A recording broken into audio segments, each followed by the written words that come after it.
सो अगर oxygen present है, ठीक है, जैसे अगर हम सांस ले रहे हैं और ऑक्सीजन प्रेजेंट है, तब हमारे प्रोडक्ट्स क्या बनेंगे, पायरुवेट से क्या बनेगा, carbon dioxide, water and energy. ठीक है, अगर ऑक्सीजन एब्सेंट है, किस केस में एब्सेंट है, एनारोबिक ऑर्गेनिजम्स के केस में एब्सेंट है, तब हमारे पास बनता है इथेनॉल यानी कि alcohol. Ethanol plus CO2 plus energy. ठीक है, and if there is lack of oxygen, lack of oxygen वाला केस जो होता है वो होता है ह्यूमन मसल्स में।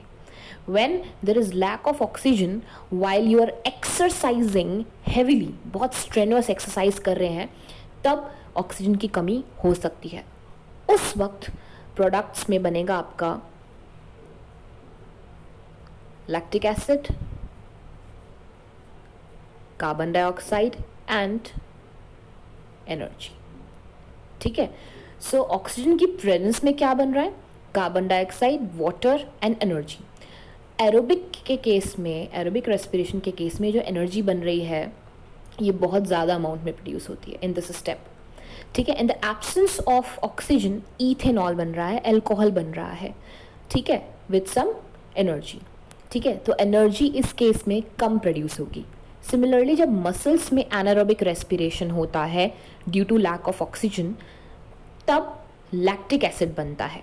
ठीक है, विथ CO2 एंड एनर्जी।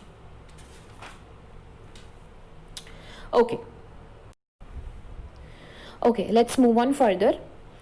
अब हम इसके डिफरेंस कर लेते हैं एक बार। ठीक है, so the first difference is in aerobic respiration the products are carbon dioxide, water and energy. In anaerobic respiration the products are maybe ethanol, lactic acid, CO2 and energy. Aerobic respiration हमेशा cytoplasm के बाद कहाँ होता है, मतलब ये step कहाँ होता है आपका, this step occurs in mitochondria. So aerobic respiration हमेशा कहाँ होगा, माइटोकॉन्ड्रिया में। लेकिन एनारोबिक रेस्पिरेशन और respiration in absence of oxygen ये आपका होगा साइटोप्लाज्म में। ठीक है, the next difference is in aerobic respiration the amount of energy produced is much higher. ठीक है, and in anaerobic respiration the amount of energy produced is much much less, बहुत कम एनर्जी प्रोडक्शन होता है। ठीक है, अब ये जो एनर्जी प्रोड्यूस हो रही है बॉडी के अंदर, ये किस फॉर्म में स्टोर होती है। ठीक है, जो एनर्जी बन रही है ये हमारी, ठीक है, तो ये किस फॉर्म में स्टोर होती है, energy is stored in the form of ATP। आपको याद होगा ये ATP आपने 9th क्लास में पढ़ा है, that mitochondria is the site of ATP production, right? I hope you remember. So what is ATP? ATP is adenosine triphosphate. ठीक है, so ATP is the stored form of energy in our sales.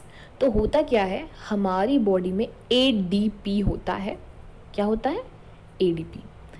ADP में ये energy use होती है किस लिए, एक phosphate molecule को जोड़ने के लिए, जिससे बनता है हमारा ATP। समझ आया? दोबारा समझाती हूँ। ADP में 2 मॉलिक्यूल्स है फॉस्फेट के, ठीक है, फिर इसमें एक फॉस्फेट का मॉलिक्यूल और जोड़ दिया जाता है, लेकिन ये फॉस्फेट का मॉलिक्यूल जोड़ने के लिए हमें चाहिए a lot of energy. So ये जो एनर्जी प्रोड्यूस हुई हमारी इन स्टेप्स में, this energy is used to join 1 molecule of phosphate to 1 molecule of ADP to form ATP। 2 phosphate थे, अब कितने हो गए? 3। So this is the stored form of energy which can be used whenever we require। जब भी हमें ज़रूरत है तो एनर्जी हम किस फॉर्म में यूज़ करते हैं, किसको लेके यूज़ करते हैं? ATP को। ठीक है,